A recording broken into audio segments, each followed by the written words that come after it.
So following up the first video of the series, I thought the next car that would be best to have a chat about is the 1989 Eunos Roadster. This is another one of my personal cars. This car lives at the front of our shop as the display car, but don't be fooled, this car is not hidden, it is definitely driven. So basically, my love affair with MX5 started a long time ago. It was one of my first cars that I owned. I had another NA6CE, an Australian delivered 1.6 litre Mazda MX5. That's when I kind of fell in love with them. The cute, quirky personality of the car, super fun to drive, and actually relatively practical, believe it or not. I mean, once you take the roof off, you can kind of put anything in it. Outside of that, I built that car in a particular way. At that stage in my life, as we all do when we're young, I was kind of going through like a hard parked stance phase. So I had built my car, it was kind of like sticker bombed, it had a roll cage in it. The whole interior was in like an Arctic camo style, which at the time I thought looked unbelievable. And now in hindsight, obviously you just think, what have you done?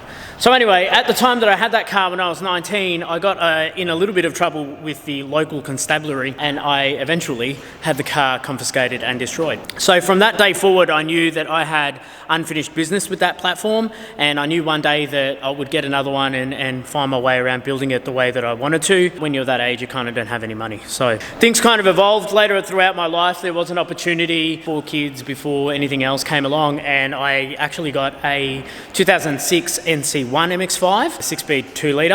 That's a super cool car. I don't know why they get such a hard time in the community, but they are a fantastic car, and they strike the perfect balance between comfort, practicality, and the driving spirit of the car.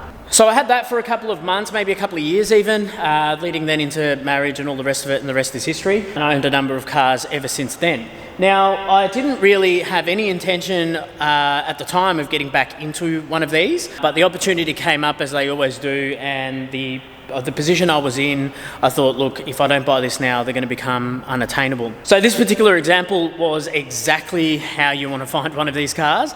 It was imported in the early 2000s by an elderly gentleman who, at the time that I bought it from him, he was in his 80s. So this car was complete grandpa spec, so it had, you know, sheepskin seat covers, the lot. The car was very rarely driven, but, you know, always serviced and had good history. The car was on Club Reg, which is a kind of a permit scheme registration system we have here in Victoria. The car just wasn't getting driven anymore, and he felt bad having it sitting in his garage rotting away. So there I saw the opportunity, and fortunately I was in a good position to buy the car, and I bought the car at what now seems to be like an almost fairy tale amount of money that I paid for the car. So I got the car at a relatively low cost, and then it very quickly went through like a 48-hour transformation, which is like pretty well monitored on my personal Instagram. So I'll link both my Instagram and RSR's Instagram there, so you guys can check out you know, what else we've got going on in the shop, and of course the build of this car eventuate as it happened.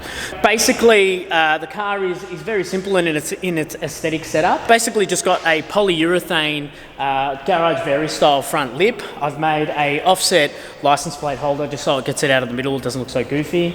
I kept the JDM indicators because I like the way they look. Polyurethane side skirts, also known as bacon strips. Outside of that, it is a garage very style ducktail spoiler on the back as well. Outside of that, looking at wheel packages that I wanted to kind of put on the car, I always wanted to kind of run the 15x8 style with a semi-aggressive offset in sort of the classical super light Watanabe style wheel. Nothing really came close in the way of how I wanted it to fit or how I wanted it to look. So I ended up going with, hold your breath, rotor wheels. So I went with 15x8 rotor wheels. I can't quite remember what the model number is, but I'm sure that I'll remember it and go ping. Anyway, the car does have, you know, signs of wear and tear. I do drive this car. When I do get it out, I do drive it, and we'll get to the reason as to why. So essentially the core of the build of this car was that something that I wanted to put together myself. So I completely built this car ground up from what it was, so 100% standard, including daisy wheels and all. It was 100% standard. And then I went from that to a standalone ECU to run the individual throttle body setup that I have on it. So the individual throttle body setup that I have on the car is a Gen V system. So it has a Gen V manifold, it has DCOE 42 style individual throttle bodies, 2 of or 4 of, whichever way you want to look at it. It does now run a Hall effect throttle position sensor, which I went on a very steep learning curve and learnt that the most important thing with these sort of setups is a very accurate throttle position sensor. It has the Gen V fuel rail. Onto that I have mounted 420cc Bosch injectors.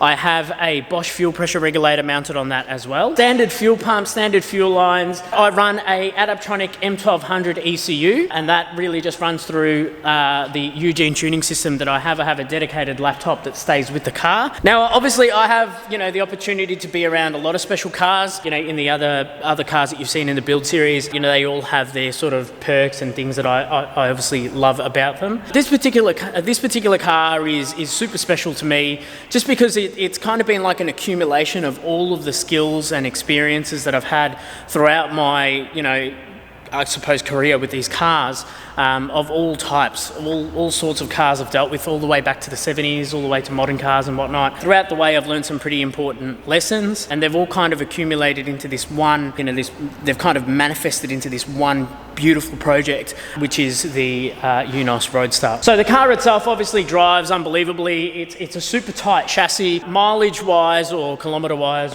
whichever part of the world you're watching from, it is super low. So it's actually only done 94,000 Ks. That's all verified from paperwork and service records from Japan as well. So it hasn't had a haircut of sorts. I deal with a number of Japanese cars, and it's pretty obvious when certain cars have had the kilometres wound back and stuff like that. It's kind of some kind of dead giveaways that you see on those sort of cars all the time. Interior wise, there's not been any real changes. I remember when I first got the car, I don't know why I didn't experience this with my previous car. I found myself shuffling up and down on the door trims heaps.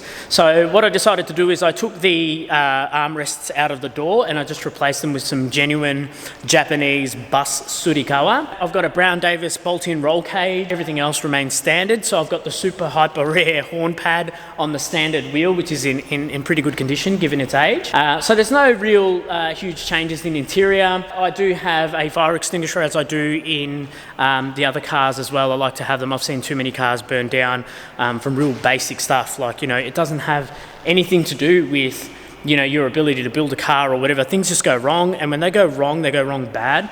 And I've kind of now, over time, I've learned that it's pretty important to have a fire extinguisher in your car. It runs a standard drivetrain, so it has what I think is a fairly worn limited slip differential in the car. So despite the fact that this car does actually have individual throttle bodies, I didn't want to take away from the car as a package. I kind of wanted to build the car as like an OEM plus style build, like as if that you could buy this car option from Mazda Speed or Mazda factory at the time that the car was new. So the car retains the factory air conditioning system, which ended up being a massive nightmare when I was trying to replace a relay for it.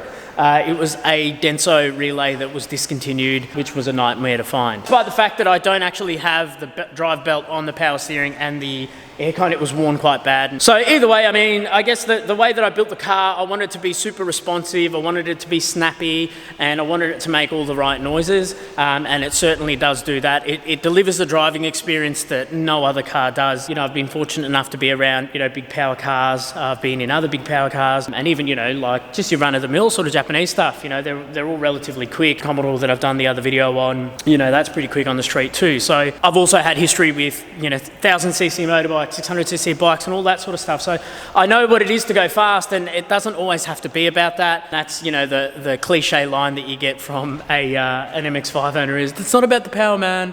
It's not about the power. And it truly isn't about the power. So I guess it does all of the things that I need it to do. And it wouldn't be right for me to make a video about an individual throttle body car and not insert some nice, clean, sharp revs. So I'll insert those now.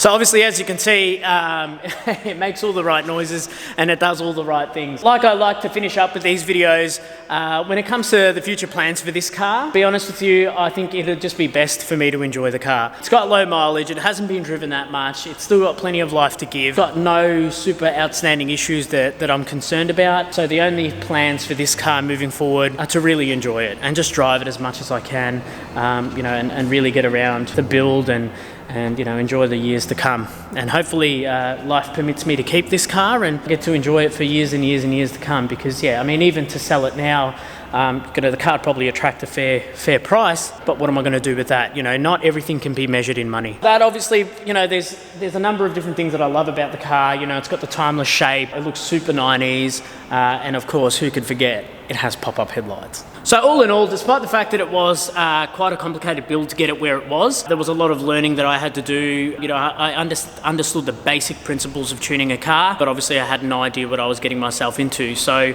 like I mentioned earlier, this car was entirely built by hand by me, and it was also tuned by me as well. So I had to take a very steep learning curve as to tuning a car, and TPS over manifold absolute pressure is pretty tricky, especially if it's a first car you're tuning. But I did get around it. I fitted that Hall effect sensor, which made things a lot easier, and then the car kind of drives really well now. It has very good manners. It does start first time most of the time. It's not like it's on E85 or anything. And outside of that, I mean, that pretty much wraps up this video. So if you guys are enjoying the series so far, or you have questions about the build, even if you're one of those people that are super frustrated right now with the Japanese import Eunos and can't figure out your air conditioning system, send me a message, because I know the solution. Or if you guys want to know anything more about the particular cars, maybe just comment below. And if you want to see the series as it unfolds, just hit the subscribe button, and just make sure you have your bell icon on so you see any future videos that we have coming up, and you guys can follow the series as it eventuates. But thanks again for joining me for this video, and I'm glad I've been able to share this special car with you guys.